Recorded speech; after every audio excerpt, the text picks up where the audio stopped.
저는 중독인 사람이 자기가 중독이다고 말하는 사람은 본 적이 없습니다. 자발적으로 입원하는 사람들이라고 해서 다 입원시키는 것은 아닙니다. 그리고 비자발적으로 입원을 원치 않는다고 해서 다 입원을 안 시키는 것도 아닙니다. 입원을 시키는 기준은 뭐냐? 네. 입원 기준은 딱 한 가지입니다. 철창 속에 철컥 문 잠그고 밑으로 배식구에 이 음식 밀어 넣어주는 그런 상상은 그거는 영화에서나 있는 얘기고. 네, 여러분 안녕하세요. 네, 저희 안녕하세요. 2부 영상으로 또 찾아왔는데요. 2부 영상에서는 네. 또 박호순 원장님께 이제 여기는 어쨌든 입원병동에 있는 그렇죠. 병원이다 보니까 맞습니다. 네. 사람들이 입원 치료에 대해서 약간 좀 왠지 모르게 두려움을 가지고 있거나 편견을 가지고 있는 사람들이 많죠. 약간이 아니라 많죠. 네, 있어서 많죠. 네. 실제로 이제 찾아온 환자들이 입원에 대한 반응은 어떻고 네. 또 이런 사람들이 어떻게 네. 입원으로 이어지는지 예. 좀 설명을 좀 부탁드립니다. 정신과 병원 입원, 정신병원 입원하는 그 짧은 그 단어지만 6글자네. 정신병원 입원. 그거 네. 굉장히 두렵죠. 네. 두렵습니다. 두려워하고 또 많은 사람들이 입원도 꺼리고 의원의 우리 저 클리닉에 외래 방문하는 것도 꺼리는데 입원하는 것은 얼마나 더 꺼리겠습니까? 그럼요. 네. 그래서 네. 우선 이 정신과를 방문하는 것을 꺼려하는 분들 네. 많죠. 네. 제 생각은 이렇습니다. 이 꺼려하시는 분들은 정신과에 오실 이유가 없어요. 왜 그렇겠습니까? 자기는 그거 갈 필요성이 없는 거예요. 그만큼 갈급하지가 않은. 그렇죠.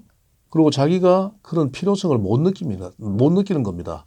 그리고 이제 자기가 가진 이미지로 정신과 그러면 정신병과 연결시키기 때문에 네네. 그런 것 때문에 꺼리는 경우가 많거든요. 근데 네네. 저는 이렇게 생각합니다. 정말 절실하게 이제 치료를 필요로 하는 분들이 오는 곳이거든요. 네. 그렇지 않습니까? 네. 그래서 그냥 상상하면 자기가 정신적인 문제가 만약 생기면 나도 내 통제가 안 되면 어떡하지? 이러다가 잘못하다가 정신과 병원에 입원하게 되면 어떡하지? 이런 두려움을 가지신단 말이에요. 네. 그것 때문에 꺼리는 거예요. 그러나 실제로 마음에 이제 어려움을 느끼는 분들은 그 도움이 정말로 절실히 필요합니다. 특히 불안장애나 우울장애 같은 거 네. 이런 문제를 심하게 앓는 분들이 네. 이 정신과적인 진료가 얼마나 절실히 필요하겠습니까? 그렇죠. 그건 경험해보지 못한 사람은 알 수가 없는 분들이 알 수가 없는 것들이에요. 네네. 그런 사람들이 꺼리진 않거든요. 그래서 네. 꺼린다고 하는 것은 자기가 필요성을 못 느끼는 거란 말이에요. 그러면 그런 분들은 입원을 권장했을 때도 그렇다고 또 쉽게 하지는 않을 그렇죠. 것 같은데. 입원이 정말 필요한 사람들은 네. 방문해서 입원합니다. 지금은 제도가 어떤 제도가 있냐면 자의 입원 제도가 있어요. 네. 자기가 입원을 원해서 입원하는 제도가 있습니다. 네. 그런 사람들은 자기가 스스로 와서 입원을 필요로 해서 입원을 합니다. 네. 지금 우리 병원에 약 90명 정도가 입원해 있는데 네. 80명 정도가 자의 입원입니다. 네. 나머지 10명 정도가 네. 소위 자의 입원이 아닌 거죠. 그 얘기를 제가 곧 좀 하겠는데 네. 자기가 입원을 결정 못하는 분들이 있습니다. 어떤 어떤 경우일까요? 자기가 입원을 결정을 못하면서 입원을 필요로 하는 사람들이 있다. 돈이 없는 사람들? 아니요. 전혀 그런 뜻은 아닙니다. 돈이 때문에 그런 게 아니에요. 정신증을 앓고 있는 사람들이 그렇습니다. 정신증이라는 게. 자, 여기에서 이제 우리가 잘 이해해야 되는데 네. 중요한 것은 얼마나 입원 치료가 필요한 것인가에 따라서 결정하는 것이지 네. 다른 이유로 입원을 결정하는 것이 아닙니다. 조금 더 제가 설명하자면 네. 자기가 원치 않는 입원을 해야 되는 사람들도 네. 입원에 대해서 굉장히 꺼려하고 네. 입원하는 과정이 어렵잖아요. 네. 그래도 그런 사람들을 어떻게든 설득시키고 이해시키고 입원에 대한 두려움을 좀 없애려고 노력을 하고 네. 그다음에 또 좋은 치료를 약속하고 해서 이런 사람들이 입원하게 되어서 네. 며칠 정도 경험해 본 후에 그런 게 아니구나라고 느끼는 그런 경우도 많아요. 네. 또 그런 것도 다 굉장히 좋은 경우예요. 그래서 처음에는 이제 반응이 좀 두려워하고 힘들어해도 네. 조금 시간이 지나면 네. 그런 생각들이 좀 잘못된 것이구나 하는 변화가 분명히 옵니다. 네. 왜냐하면 이것도 병을 치료하는 곳이니까 정상이 좋아지면서 처음에 두려워했던 반응들이 다소 호전됩니다. 네. 그래서 우리가 생각하기엔 두 종류의 반응이 있어요. 입원에 대해서는. 네. 앞서 얘기했지만 자발적인 그런 입원에 대한 좋은 반응 그리고 비자발적인 이 비자의적인 그런 두려워하고 부정하는 반응이 두 가지가 있어요. 네. 그런데 자발적으로 입원하는 사람들이라고 해서 다 입원시키는 것은 아닙니다. 그리고 비자의적으로 입원을 그러니까 비자발적으로 입원을 원치 않는다고 해서 다 입원을 안 시키는 것도 아닙니다. 말이 좀 어려운데 네. 입원을 시키는 기준은 뭐냐? 네. 우리 정신건강의학과 전문의는 입원 기준은 딱 한 가지입니다. 치료의 필요성이 있느냐 없느냐. 그걸로 결정하는 거예요. 그래서 이제 결론을 내리자면 네네.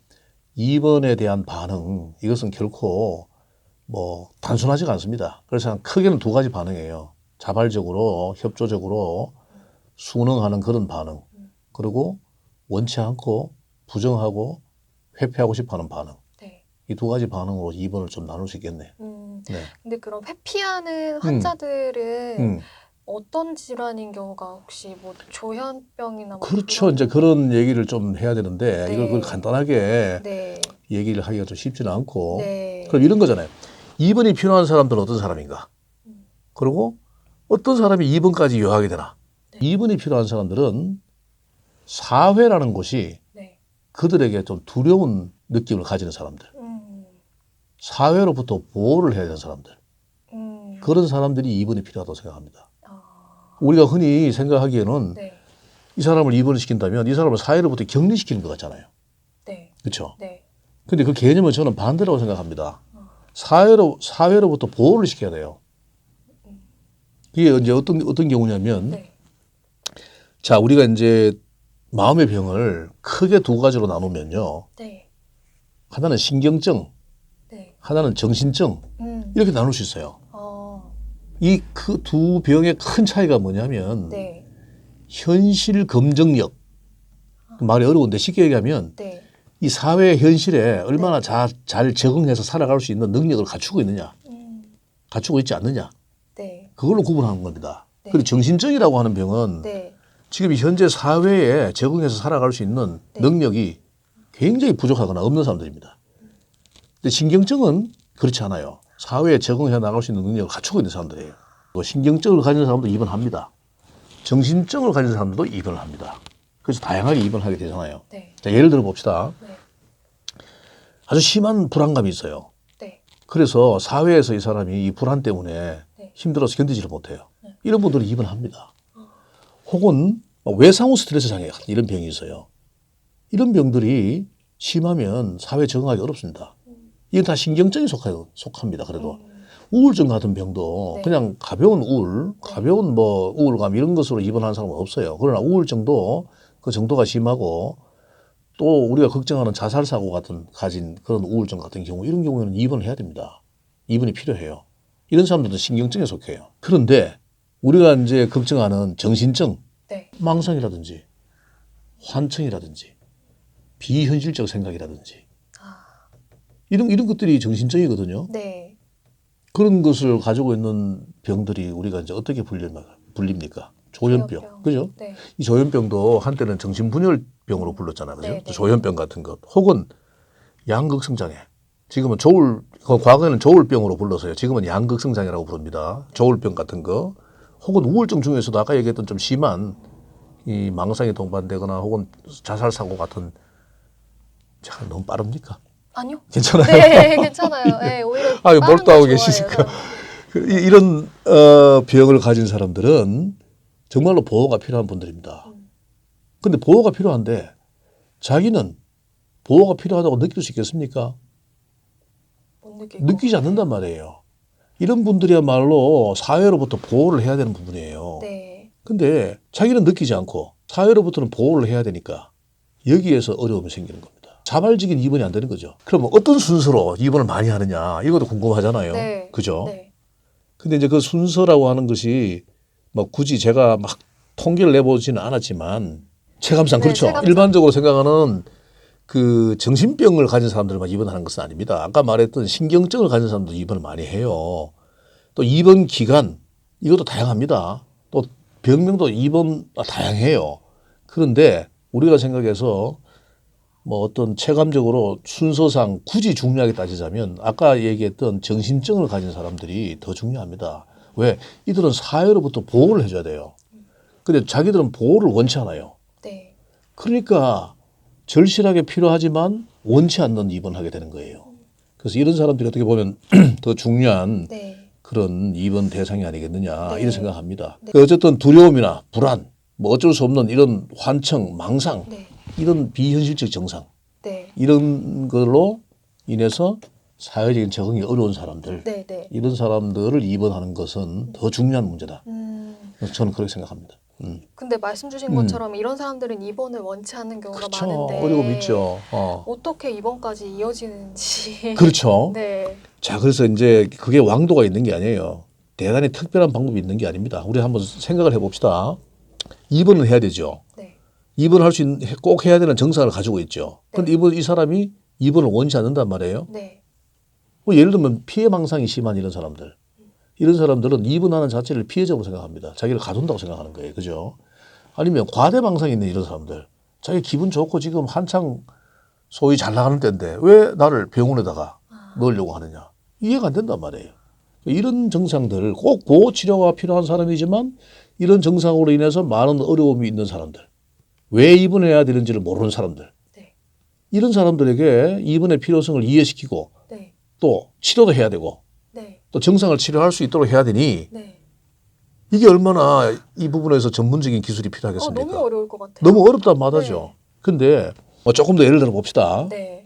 우울증이 심해서 뭐 자해나 자살 사고 같은 이런 문제를 가지고 있는 분이 있다면 네. 입원 치료 꼭 필요하잖아요. 네. 자기는 원치 않는 사람도 있단 말이에요. 네. 그 입원이 필요한 경우지만 자기의 뜻에 반해서 입원을 하게 된다고 생각을 하면 그들 입장에서는 강제 입원이 되는 거예요. 그렇죠. 그렇죠. 그래서 강제 입원이라고 하는 말이 여기서 나오는 겁니다. 네, 네. 근데 우리는 이 강제 입원이라는 용어를 쓰지 않아요.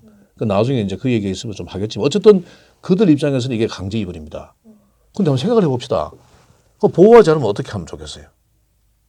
위험하죠. 위험하죠. 예. 환자도 위험하고. 그렇죠. 네. 그렇죠. 환자만 위험한 게 아닙니다. 주변도 위험하고 사회도 위험해요. 그래서 그런 사람들을 보호하기 위해서는 어떤 방법을 써서라도 입원을 해야 되는데 네. 좀 다른 또 예를 좀 들어볼게요. 예가 많아서. 네. 아우. 네. 조울병 같은 병은 어떤 병입니까? 특징이. 기분 좋아서 그쵸? 충동적이죠. 네. 기분 좋죠. 과대망상적인 생각이 있죠. 네. 에너지가 충만하죠. 네. 그게 조울병입니다. 네. 근데 이런 사람들은 그러면 어떤 사고가, 어떤 문제가 생길까요? 주변 사람들이 너무나 괴롭습니다. 잠을 안 자죠. 크게 음악을 틀어놓고 있죠. 그리고 엄청난 돈을 낭비할 수도 있습니다. 예를 들면 몇 년 전에 뭐 몇 년도 안 됐습니다. 좀 제법 오래됐구나. 15년 전쯤 됐는데 대구에 어떤 시골에 네. 갑자기 땅이 엄청난 이 가치로 치솟았어요. 네. 농사 짓던 땅이 아파트가 들어선 것 때문에 그런 경우가 많잖아요. 네, 네. 그래서 평생 농사만 짓던 한 50쯤 되는 농부가 네. 갑자기 자기가 농사를 짓는 땅이 네. 약 30억 가치가 생긴 거예요. 근데 근데 그 농부는 그 순박한 농부는 그 30억이 뭔지 개념이 없잖아요. 네. 그런데 주위에서 네. 이 사람한테 자극을 준 거예요.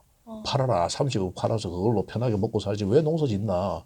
이런 스트레스가 막 된 겁니다. 네. 그러다 보니까 부산에서 일하는 아들도 일 집어치우고 집에 와서 아빠만 쳐다보고 대전에서 있는 딸도 시집간 딸도 와서 아빠 보고 충동질하는 거예요.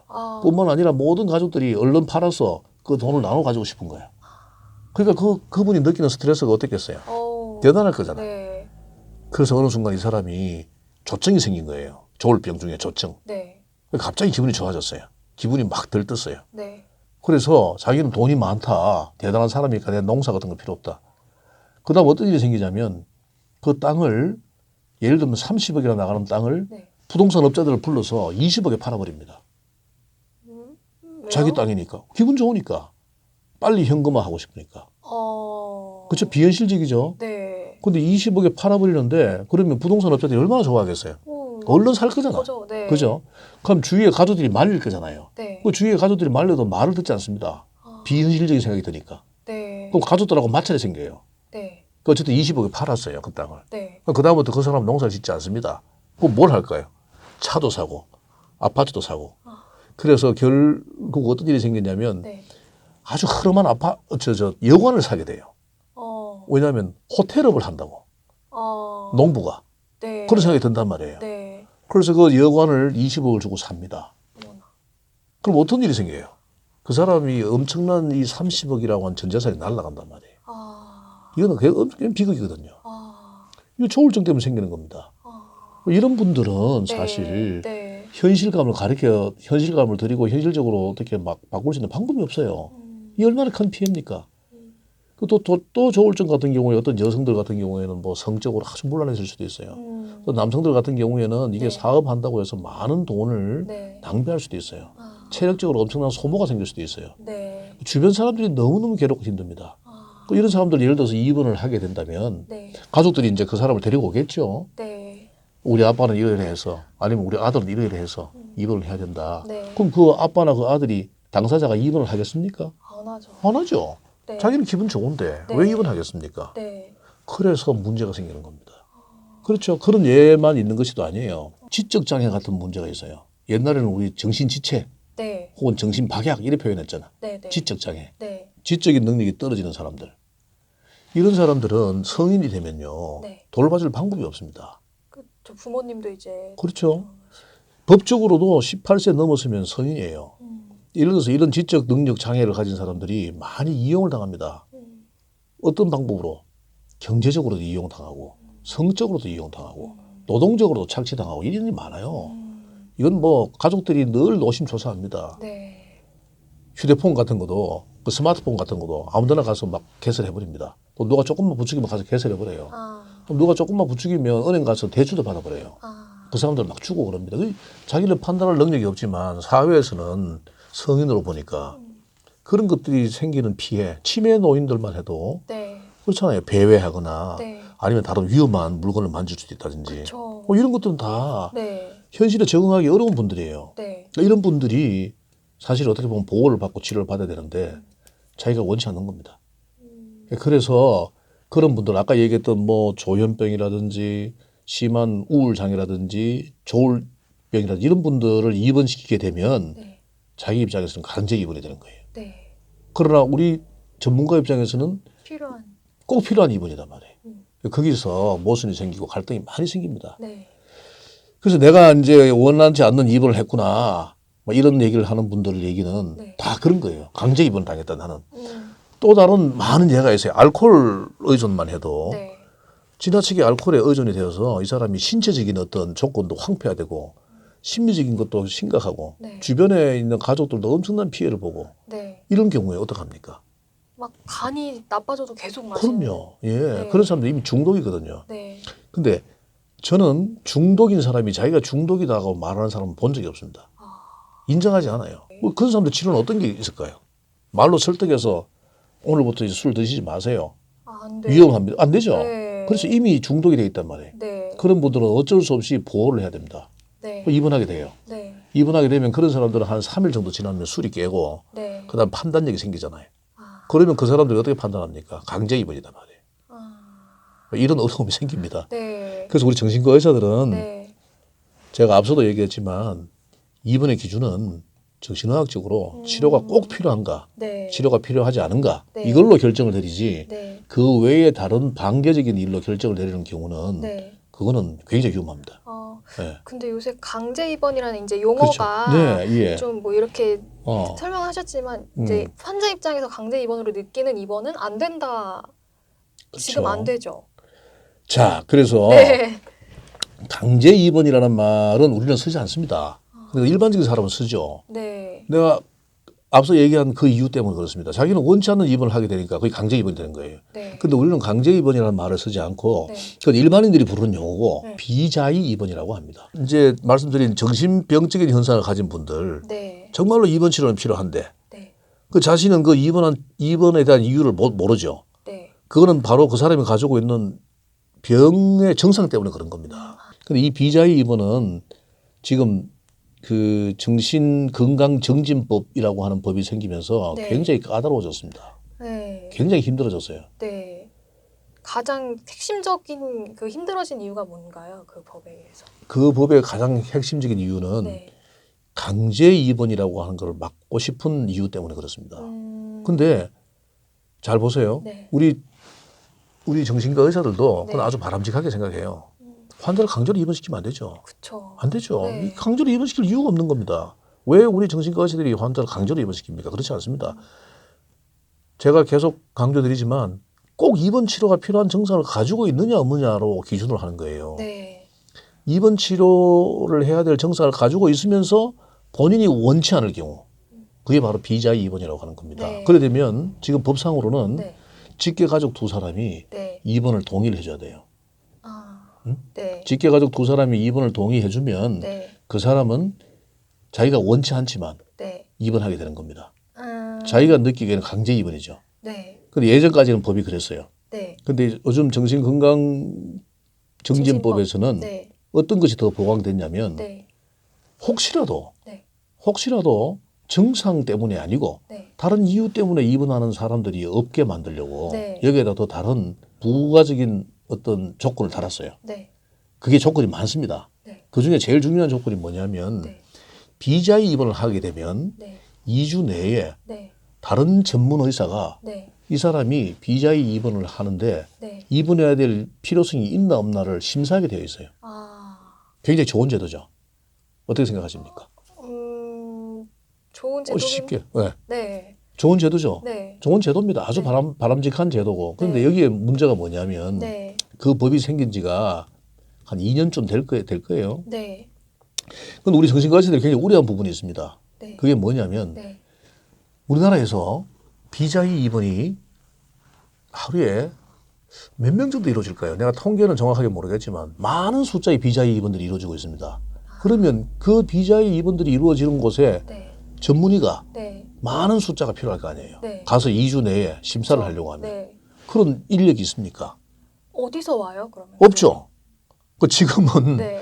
국립정신병원에 있는 일부 의사, 네. 공중보건의사 이런 사람들을 지정해서 가도록 되어 있어요. 네. 근데 그 사람들이 다 해결을 못 합니다. 어떻게 지금 우리만 해도 부곡이라고 하는 곳에 있는 국립정신병원에 있는 네. 전문의가 여기 와서 심사를 하게 돼 있었어요. 그 전에. 네. 그래서 비자의 입원이 이루어지면 그 사람들이 여기 와서 심사를 하는데 오지를 못합니다. 네. 우리 병원 오는 게 아니거든요. 너무 많으니까. 그렇죠. 그럼 어떻게 해요? 그러니까 어떤 제도가 생기냐면 네. 지금은 인력이 없어서 안 되니 네. 자체 내에 네. 심사를 하라는 제도가 생겨요. 그냥 자기 병원 그렇죠. 안에서. 병원 안에 정신과 의사 2명 이상 있을 경우에는 네. 자체 내에 심사하라. 이런 제도가 지금까지 진행이 되어 오고 있어요. 네. 또 어떤 경우가 있냐면 가까운 병원하고 네. 서로 연계해서 네. 심사하라. 네. 이렇게 돼 있단 말입니다. 네. 그것도 문제가 되는 거잖아요. 그치. 또 어떤 문제가 있냐면 네. 2주 내에 2차 심사하러 오는 네. 그 정신과 전문의 네. 그 사람이 과연 그러면 네. 2차 심사를 할 수 있을 정도의 능력을 갖추고 있을까? 저도 그게 그건 좀 또 다른 문제잖아. 의문이었어요. 그죠? 네. 그 심사를 하기 위해서는 네. 분명히 1차 심사했는 1차적으로 입원시키는 의사보다는 는 더 잘 알거나 더 다른 능력이 있어야 비슷하게. 되잖아요. 네. 그죠? 그러면 이 사람들이 훈련을 받아야 돼요. 그쵸. 교육을 받아야 돼요. 그쵸. 능력을 갖춰야 된단 말이에요. 네. 그래야 2차 심사를 할 수 있을 거 아니에요. 네. 근데 그렇지를 못하잖아요. 그쵸. 그렇지 못한 사람이 와서 2차 심사를 하게 된다는 것이 얼마나 큰 모순입니까? 그죠? 네. 이런 것을 우리가 우려했단 말이에요. 네. 그러나 그 우리 우려를 네. 어떻게든 다 이제 무마시키고 이제 네. 법이 통과됐어요. 지금 시행되고 있습니다. 네. 그래서 지금 어떤 폐단이 있냐면 네. 우리 병원만 해도 네. 소위 비자의 입원을 잘 시키질 않습니다. 서류 관계가 너무 복잡하고 2차 진료 의사를 만날 수가 없어요. 근데 그래서- 병원 안에서 하면 되잖아요. 자체적으로 하면 되죠. 네. 그건 무슨 의미가 있습니까? 그럼 약간 유명무실하게 되는 아무 건데. 의미가 없잖아요. 근데 그죠? 하긴 하면 할 수는 있는 거죠. 물론 하면 할 수 있죠. 네, 네. 그러나 자연적으로 비자의 입원을 소위 말하는 강제 입원을 안 시키게 되는 거예요. 점점 멀어지게 되는 거예요. 차라리 안 시키고 마는 거예요. 이게 굉장히 큰 문제가 됩니다. 또 다른 예를 한번 들어볼게요. 네. 지겨우실라? 아니요, 저 너무 흥미로워요. 그래요? 네. 그래 이제 이 제도에 대해서 궁금해하시는 분이 계실까봐. 많죠. 네. 제가 어떤 기회에 그 말씀 한번 드렸는데 대학병원에 일하는 의사가 있어요. 교수가. 네. 그분이 A라고 하는 환자를 입원시켰어요. 네. 비자의 입원으로. 네. 너무나 급하고 응급이니까. 가족 동의에 의해서. 근데 2차 심사를 해야 될 거 아니에요. 네. 어디서 와서 2차 심사를 합니까? 국립병원에 있는 공중보건의사가 옵니다. 그 사람은 누구냐면 그 A 교수 제자예요. 어떻게 심사를 합니까? 그러게요. 그렇죠? 네. 이건 어떤 문제가 있냐면 네. 이런 문제가 있습니다. 2차 심사하러 나온 전문의가 네. 이 사람은 입원이 정당하다라고 네. 하는 것은 네. 당연한 거예요. 근데 만약에 2차 심사로 나온 사람이 이 사람은 입원이 정당하지 않다라는 결론을 내려보세요. 네. 어떤 일이 생기겠어요? 1차 입원시킨 사람은 네. 완전히 돌팔이가 되는 겁니다. 그렇잖아요. 그러네요. 그렇잖아요. 2차 입원한 의사가 와서 뭐를 판단합니까? 의학적인 판단을 하는 것밖에 방법이 없어요. 근데 정부에서 이 제도를 만들 때는 네. 의학적인 판단을 하라고 하는 게 아닙니다. 네. 이 사람 인권에 대한 판단을 하라고 만든 거예요. 아. 혹시라도 네. 인권적으로 네. 이 사람이 원치 않는 입원을 하게 되는데 네. 증상은 없이 네. 다른 목적으로 네. 입원하고 있을까 네. 그런 것을 감시하고 네. 만약 그렇다면 그 네. 사람을 입원을 시키지 말라고 하는 제도를 만드는 건데요. 네. 2차 심사 나온 사람이 정신과 전문 의사인데 네. 이 사람이 의학적인 판단 말고 다른 판단을 어떻게 합니까? 그러게요. 그렇죠? 네. 방법이 없는 거예요. 그 의학적인 판단은 1차 의사가 이미 내려놓은 판단을 네. 2차 의사가 어떻게 이거를 다시 판단합니까? 아, 되게 허점이 많네요. 그렇죠. 네. 그래서 이제 정신과 의사가 우리들이 이제 주장한 거는 2차 심사를 네. 정신과 의사가 하지 말고 네. 전문 기관에서 와서 해달라. 음. 아니면 차라리 법원 같은 네. 그런 사법기관에서 와서 해달라. 네, 네. 그래야 의학적이지 않은 다른 판단을 할 수 있을 거 아니냐. 네, 네. 그게 맞잖아요. 그쵸. 취지가 그거. 그렇잖아요. 네, 네. 근데 사법부에서는 이것을 받아서 하려고 할 생각이 없는 겁니다. 아. 그래서 의사가 판단 내린 것을 다른 의사가 와서 심사하는 이상한 제도가 지금 되어 있는 거예요. 네. 이런 이유 때문에 지금 네. 어떤 일이 벌어지냐면 네. 한번 취재해 보세요. 네. 서울에 있는 네. 빅5 병원뿐만 아니라 네. 모든 대학병원들, 3차 진료기관들 네. 다 정신과 병원 입원실이 있단 말이에요. 네. 그런 병원에서 비자의 입원하는 사람들 숫자, 네. 그다음에 그 사람들이 얼마 기간 동안 입원하고 치료하느냐, 네. 전부 2주 내에 다 퇴원시킵니다. 왜 그러냐? 전부 다는 아니겠지만 내가 네. 좀 극단적이지만 많은 환자들을 네. 2주 내에 퇴원시킵니다. 왜? 2차 심사를 안 받으려고. 안 받으려고 하기보다는 네. 2차 심사가 이게 의미가 없는 거예요. 아. 그래서 2차 심사 기간 내에 어떻게든 치료가 되도록 치료가 안 되더라도 할수록 퇴원시키는 이런 제도가 생기는 겁니다. 이게 진짜 사회적으로도 문제가 근데 좀 많이 되는 것 같더라고요. 근데 이런 사람들은 입원 치료의 필요성을 모르는 사람들이고 정상 때문에 당연히 또 입원을 해야 되고 이런 사람들이 소위 이제 강제로 입원을 이제 당하게 된다고 생각하는데 이런 사람이 입원하지 못하면 네. 자 어떤 일이 생기느냐? 이런 제도를 만드는 이유는 아까도 말씀드렸다시피 의학적인 이유 말고 다른 이유로 입원하는 사람들을 입원 안 시키려고 한 제도잖아요. 네, 네. 그 반대로 네. 꼭 입원을 해야 되는 사람들이 입원 못하는 경우가 더 많이 생깁니다. 왜 그렇겠어요? 가족이 네. 협조가 안 되는 사람, 네. 가족이 없는 사람도 있어요. 네. 그 다음에 다른 공공기관에서도 이 사람을 입원시킬 만한 그런 관심도 없는 사람. 그러나 이 사람은 입원을 해야 되는데 법적으로 이 사람이 자기가 입원을 거부하기 때문에 네. 가족의 동의가 있거나 네. 아니면 시도지사의 어떤 동의가 있거나 네. 경찰의 어떤 협력이 있거나 이래야 입원을 하거든요. 네. 근데 그런 사람들이 그런 것을 다 잘 해주질 않아요. 그러면 입원 치료가 필요한 사람이 입원을 못하게 되면 생길 수 있는 문제가 뭘까? 그 개인한테도 심각한 문제가 생깁니다. 왜냐하면 그 사람 정상이 해결이 안 되잖아요. 그렇죠. 정상을 가지고 살잖아. 네. 그렇죠? 네. 그럼 아까도 얘기했지만 사회로부터 보호를 해야 되는데 네. 사회로부터 보호가 안 되고 사회에 그대로 노출이 돼요. 네. 이 사람 개인한테도 심각한 문제가 생겨요. 그것만 또 있는 게 아니에요. 또 뭐가 있을까? 사회에서도 문제가 생깁니다. 피해를 입히죠. 그렇죠. 심한 사람은 남들에게 피해도 줍니다. 환청이나 망상 때문에. 그래서 생긴 사고들이 많잖아요. 이런 것들을 우리가 우려하는 겁니다. 그래서 지금 이 제도는 참 바람직하고 좋아요. 이론적으로는. 그리고 그런 인프라가 다 갖추고 있으면 참 좋아요. 네. 2차 평가할 수 있는 의사도 질이 높고 또 그런 훈련을 받고 이런 사람들이 있어서 다 견제하고 감시하면 좋지만 네. 그렇지 못한 입장에서는 꼭 치료를 받아야 될 사람들이 치료받지 못해서 생기는 문제들 네. 더 심각할 것이다. 아. 그럼 우리가 그걸 우려합니다. 네. 이거는 정말 많이 알아야 될 것 같고. 예, 좀 네, 알았으면 알아야 좋겠어요. 될것 같고. 예. 저도 나중에 좀 취재를 한번 해보면. 한번 해보시면 그거 네. 정말 심각한 문제라는 걸 이해하실 거예요. 근데 비자의 입원을 하는 사람들은 그러면은 탈출도 어떻게 보면 시도하거나 이러진 않나요, 선생님? 그렇죠. 이제 그래서 네. 우리 병원만 해도 약 90명 환자 중에 80명은 자의입원이거든요. 네. 자의입원이라고 하는 사람들은 자유롭게 외출합니다. 아. 네, 자유롭게 외박하고 다만 이제 간호사한테 알리는 거지. 내가 외출을 하겠다. 언제부터 언제까지 몇 시간 하겠다. 네, 네. 아니면 외박을 하겠다. 네. 이렇게 약속하고 자유롭게 합니다. 네. 그런 사람들은 문제가 안 돼요. 근데 비자의 입원한 사람들, 예를 들면 알코올 중독이 있어요. 네. 비자유로 입원을 했어요. 네. 근데 이 사람이 밤중에 네. 갑자기 네. 금단 현상이 와요.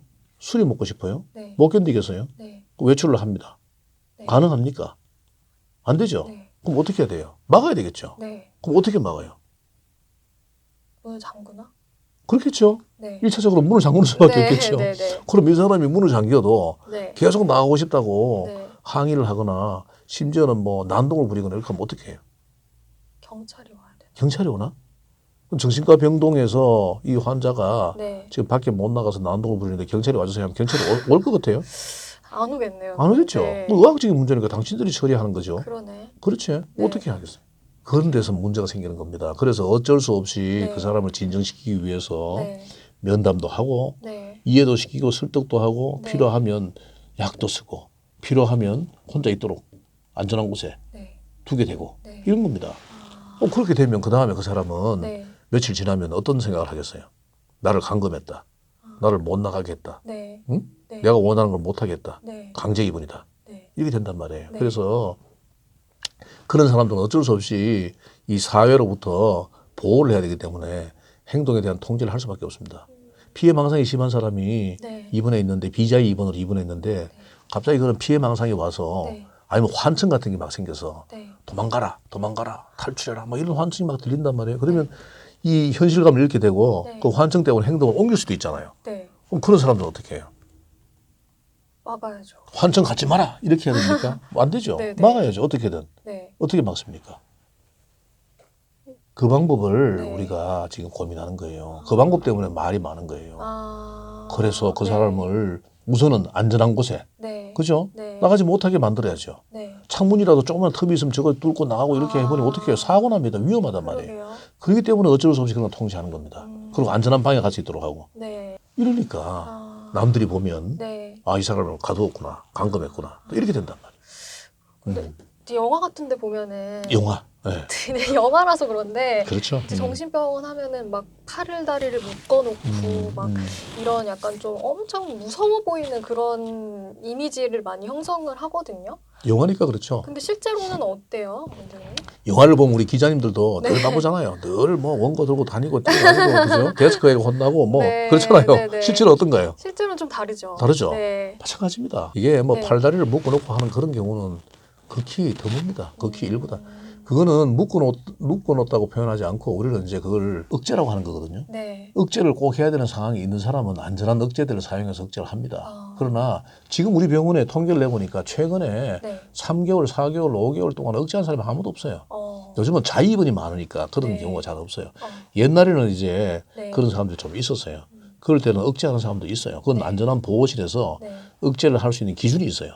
그건 그 기준이 지금 정신건강정진법에 다 나와 있습니다. 몇 시간 동안 어떻게 몇 명이서 설명을 어떻게 하고 얼마마다 한 번씩 혈액순환을 도구하는 다 그 기준이 있어요. 네. 그 기준에 맞게 억제들을 하고 하는데 우리 정신과 의사들도 억제 안 하고 싶죠. 어떤 의사가 억제를 하고 싶어요. 그러니까 지금은 이 제도 하에서 네.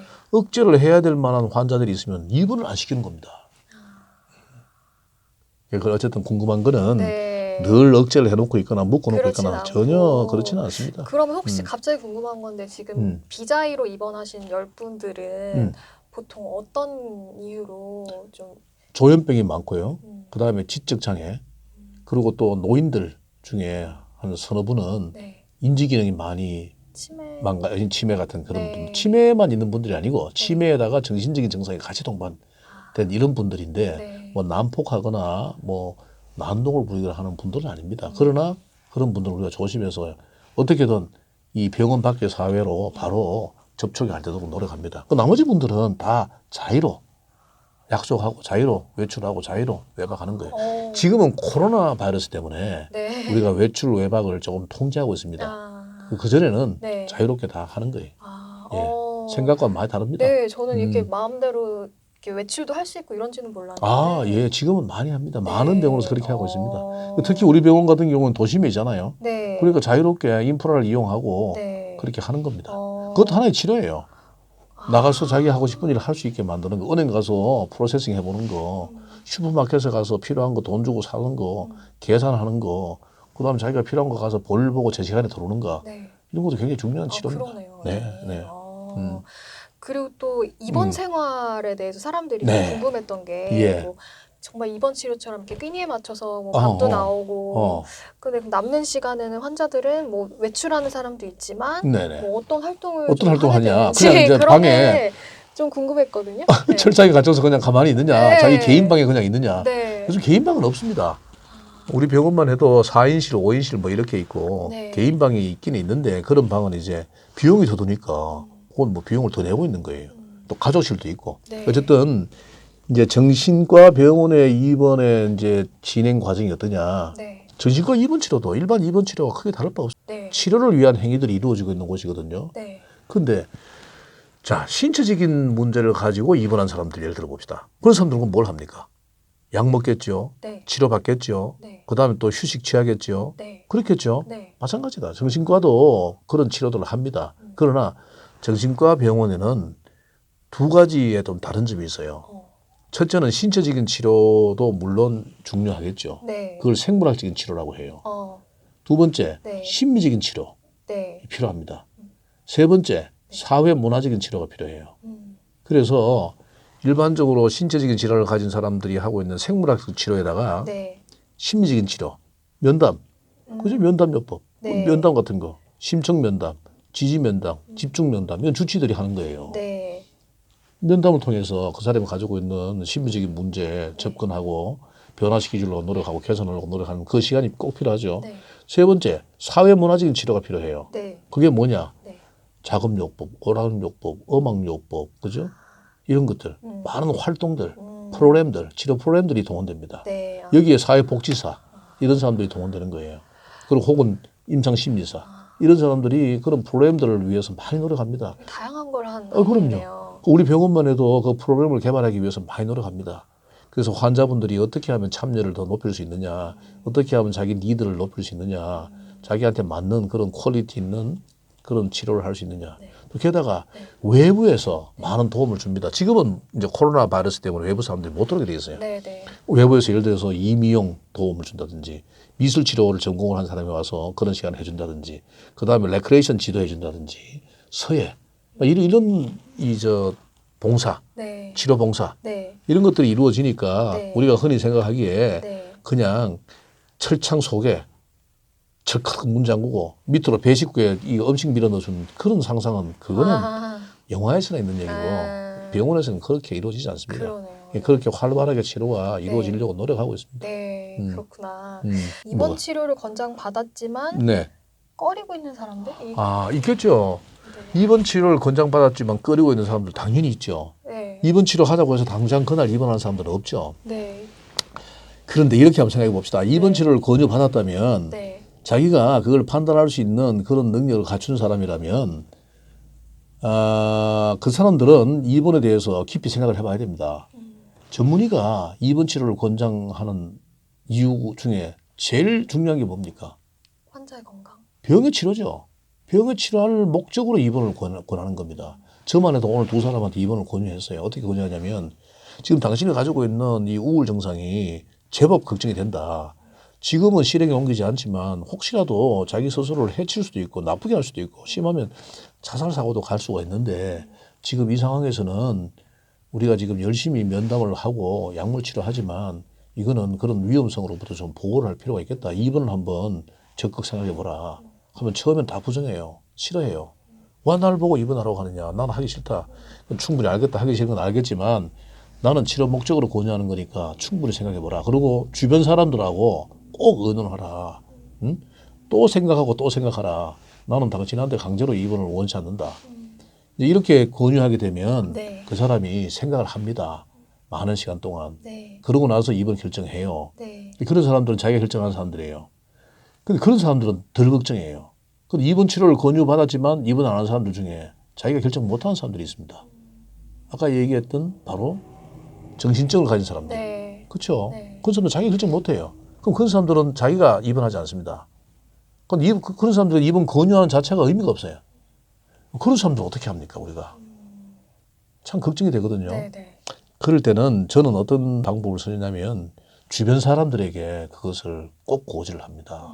가족이나 네. 도움을 주는 사람이나 친지나 네. 아니면 그런 사람이 없는 사람도 많아요. 그럴 경우에는 건강정진센터, 구청 혹은 뭐 시도지사와 관계되는 어떤 그런 행정적인 기관 네. 이런 쪽에다가 이 사람의 입원의 치료의 필요성을 일단은 설명합니다. 마음대로 이 사람을 입원시킬 수가 없단 말이에요. 지금 법적인 입장에서는. 네, 네. 그러니까 그런 권유를 하고 네. 기다리는 거죠. 아. 근데 그 우리 생각만큼 그렇게 네. 협조적으로 도와주는 사람들은 아직은 많이 부족해요. 음. 그래서 입원 치료를 권장받은 사람들이 자기가 결정할 수 있는 사람들은 입원 치료를 꼭 생각해보고 네. 자기가 결정할 수 없는 사람들은 주변 사람들이 꼭 입원 치료의 필요성에 대해서 네. 생각을 해봐야 된다.